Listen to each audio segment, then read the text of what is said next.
Good morning, YouTube. Okay, we are gonna make an absolute classic. I am gonna go back in time. We're hitting the 1970s, and I'm gonna show you how to make a classic Southern butter cake. This one has the best chocolate frosting, and you are absolutely gonna love it. All right, let's cook, y'all. We got a family to feed. All right, let's make a cake. All right, this is our classic, just a traditional Southern butter cake. It doesn't get a whole lot simpler or easier than this. All right, in our mixer, yikes. All right, there, 2 sticks of butter. I'm just starting that to mix. 2 sticks of butter, so that's 1 cup of butter and a cup of plain white. That was a cup of plain white sugar. Somebody called. All right, so it was a cup of butter and a cup of plain white sugar. And when you're creaming, this is called the creaming method, and this is part of what helps give cakes some lift. So you have several ways that cakes get some lift, right? One of them is with leavening agents, baking powder, baking soda, yeast. There are plenty of recipes for yeast cakes from well before they used baking powder and baking soda. This is baking powder that's going in here with our flour. We'll talk about that in a second, right?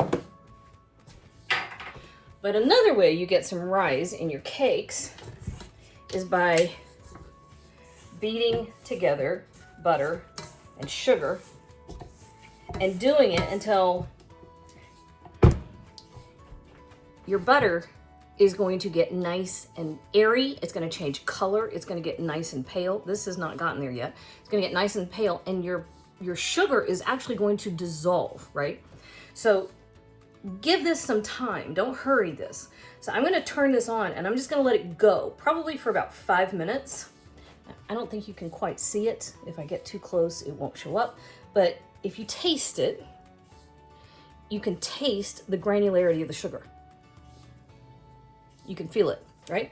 We're gonna let this go until a lot of that granularity is gone. All right? So I'll meet you back here in 5 minutes. Look at this, okay? Can you see the difference? I'm not sure if it translates to the camera, but you can definitely see it in person. The color has turned very close to white, and the texture is strikingly different. Also, one of the best things that you can do for yourself when you're baking, especially baking cakes, scrape down your bowl. It's worth it. So, now I said that you're gonna lessen the granularity. Noticeably different. Not 100% gone, but you can absolutely tell the difference. All right, so this is cake flour. This is 1 3/4 cups of cake flour. Why cake flour? Okay, so different types of flour are not there just to confuse you. They are labeled for a reason. Different strains and variety of flour have different levels of protein content. The protein is different because the wheat varieties are different. Depends on where it was grown, what the different varietal was. So you'll see cake flour. Sometimes people refer to soft flour. People refer to Southern flour. You'll see Southern cooks and Italian cooks swear by certain brands. It's because these are what they grew up with. So their recipes work the same if they have the same brand, because their mothers and or grandmothers use the same brand. And if they try to change brands, the protein content is different and the recipe turns out different. Cake flour has between 5 and 8% protein. All-purpose flour has 10 to 12% protein. Bread flour has around 12 to 14% protein, right? The more protein, the more gluten, and the tougher the product ends up being. Cake flour has very low protein, Very low gluten means it's softer. The crumb and the texture ends up being softer, okay? That's important. The other thing you need to know is once you add your flour, you do not want to mix it much, because the more you mix, the more you activate the protein that is there. And the more you activate the protein, the more you elongate the gluten strands. And the more you elongate them, the more you line them up. And the more you line them up, the tougher the product will be. That's why kneading bread for a long time means you have a tougher, more structured, chewier bread. Lovely if that's what you want for bread. That's why the French baguette is such a work of art. That's not what you want in a cake, all right? So we're using cake flour, and we're going to alternate our wet and our dry ingredients. So this is just half a teaspoon of salt, and I'm putting it in the eggs so that it starts to dissolve. That is regular table salt. It is not iodized. It's not the end of the world if you just have plain old iodized salt. 1 tablespoon of vegetable oil, putting it in with the wet ingredients simply to help make sure that it gets mixed in well. I love vanilla. I'm heavy on the vanilla. That's a tablespoon of vanilla. So we're gonna alternate wet and dry, and the reason we do this is because it is easier to get a nice, smooth, incorporated batter with very little mixing than if we dumped everything in at once, wet or dry. All right? So here we go, nice and low. We're gonna slip in 1 egg. Come on. There we go. I'm going to spoon it in. Kinsley is behind me. She looks very suspicious. She looks like she wants money or car keys. No, I have car keys. I'm about to get a glass of water. That was her. I'm here for something. So once I put the flour in, it will go if I'm not careful. See that? See, I had to do that just to show you what it looked like. If you just pulse it, you can avoid a lot of that. So scrape down your bowl, trickle in another egg, whiz that up. And this is where you really want to get, don't just dump it on the counter. This is where you really want to mix or scrape down your bowl. I did this a little unevenly. More flour than egg. Not the end of the world. When you're scraping, make sure you're all the way to the bottom. You'll end up with pockets at the bottom. And you see I'm not mixing a whole ton because I don't want to activate that protein any more than I have to. Just trying to get to where I can incorporate. You'll see a lot of recipes that say in 3 additions, which is kind of where we ended up. We had 5 eggs. And last egg. If you're doing this, I have to make sure I have all that beautiful vanilla. Now, if you want to, if you have a vanilla bean, now that's a whole nother story. If you have a vanilla bean, scrape that bean, get all that beautiful caviar out of that bean, all those bean seeds. Keep that bean pod, throw that in sugar, bake with that sugar. That's a whole nother story. If you've got a vanilla bean and you're using vanilla bean to cook with, do a very simple cake and celebrate that gorgeous flavor. I love vanilla. I go through periods where all the flavors are my favorite. You know, this time it's lemon, this time it's vanilla, this time it's caramel, this time it's chocolate.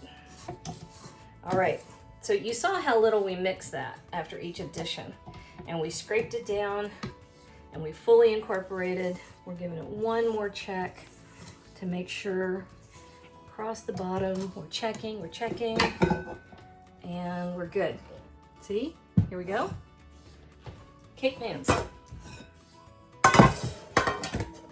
All right, now about 1,000,000 years ago, 1, 2, 3 kitchens ago, 3 kitchens ago, I did a video on how to butter and flour your cake pans or how to prepare cake pans.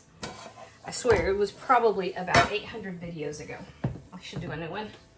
But all you do is smoosh the butter around. And I'm just weighing this to make sure I get them even. Unit, ounces. All you do is coat them with butter and smush them with flour. I did one of these yesterday to kind of test out my recipe. It was about 12.8. Let's see about this one. I have my oven preheated 350 degrees. And the last little bit. Hi. I know. She's lying, by the way. She got breakfast. So this particular cake is, I won't call it dense, but it is a butter cake. So you do want to spread it out before you put it in the oven. So make it even. Ta-da! That's it. All right, 350 degrees for 25 minutes. All right, we have 25 minutes at 350 degrees. Ooh, hot. Perfect. Okay. We're setting a timer for 10 minutes. These are gonna sit in their pans for 10 minutes. Why? Because they have to rest. You know, gives them a minute to maintain some cohesiveness. Just, you know, it's kind of like me. If I have a workout like that, I need a minute to not fall apart. All right, 10 minutes. All right, so we had our timer set for 10 minutes. Oh, these have cooled off a lot. Yeah, I can just with my hands. All right, so we're gonna let these cool completely. Ooh, looky there. And I'll tell you, the number one thing that you can do when you're about to frost a cake is let it come all the way down to room temperature, or even better, chill it. We're making frosting, all right? So 1 stick of butter.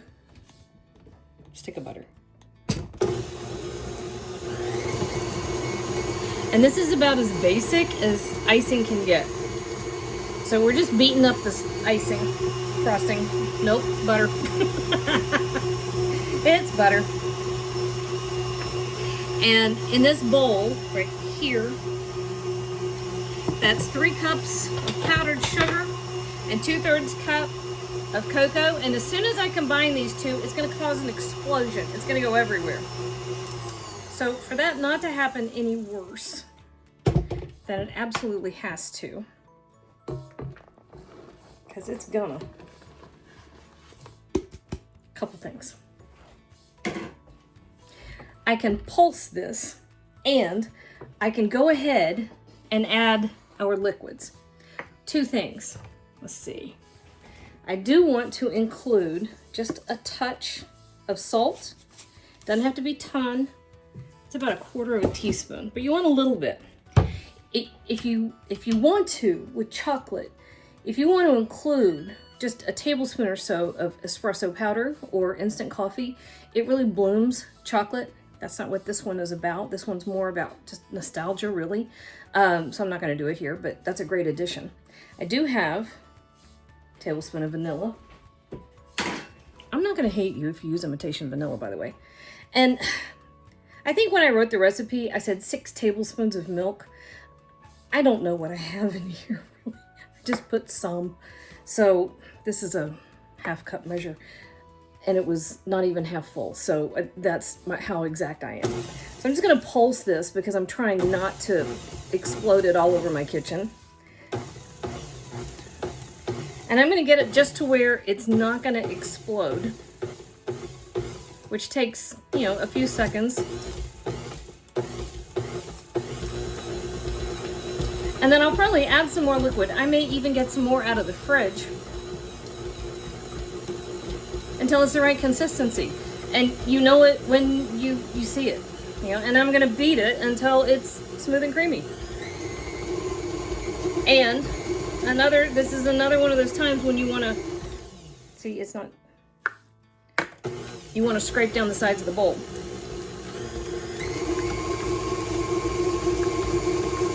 So this is pretty thick.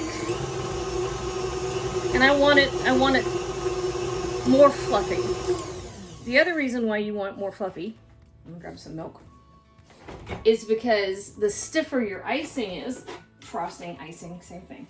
The stiffer it is, the more likely it is to drag on your cake. So when you go to frost your cake, and you have a very stiff, thick frosting, especially if you have chilled your frosting. Now, when I say more milk, I'm adding like a tablespoon, just a tiny bit at a time. If you've chilled your cake and your frosting is real thick and you go to put it on, there's a good chance that you will tear the cake as it drags across. All right. There we go. That's what we wanted. We're good to go. It's time to frost some cakes. Go flat side down. So that's how, this was the top from the cake pan. You can cut it that way. I'm not gonna. A lot of bakeries will, because that does mean you have a nice flat surface. It's also where they get their cakes, or their cake material for cake pops. That's where cake pops came from. Is they started using the cake crumbs. But, and this is a turntable I normally keep beside my stove to hold my salt and pepper and olive oil and that kind of stuff. But you can, I mean, you can buy cake turntables. I did buy a cake round. So just a cardboard, piece of cardboard. You can get them in, I don't know, this one was 10 inches. So they'll take the cake when they first go to do the first coat with the frosting, and they'll do a very thin coating of frosting all over the cake, really just to seal in the crumbs. And then they'll chill it, because remember what I said about heat.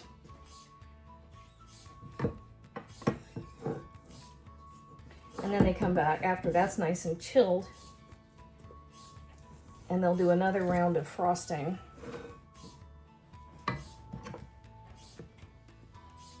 Which you can do. I mean, it's actually kind of a nice way to make sure you have a nice sealed whatever. No cake crumbs. So if you're dealing with a white cake with frosting, or something very fine, if you're frosting with whipped cream, which I've done, I don't necessarily recommend it, then that's fine. Most of the time though, I will do this right here.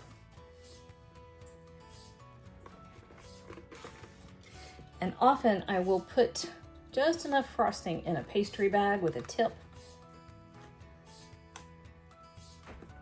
to dot around the bottom. That's pretty. That's about as fancy as I get with frosting. I like it when people started doing this with cakes. I love when rustic became the thing, which was another way of saying, you know, my homemade thing. Here's my homemade thing I did. I've been doing rustic my entire life. And I was like, thank God. All right, there we go. That's it, y'all. This. Hang on. Let me show you pictures in a second.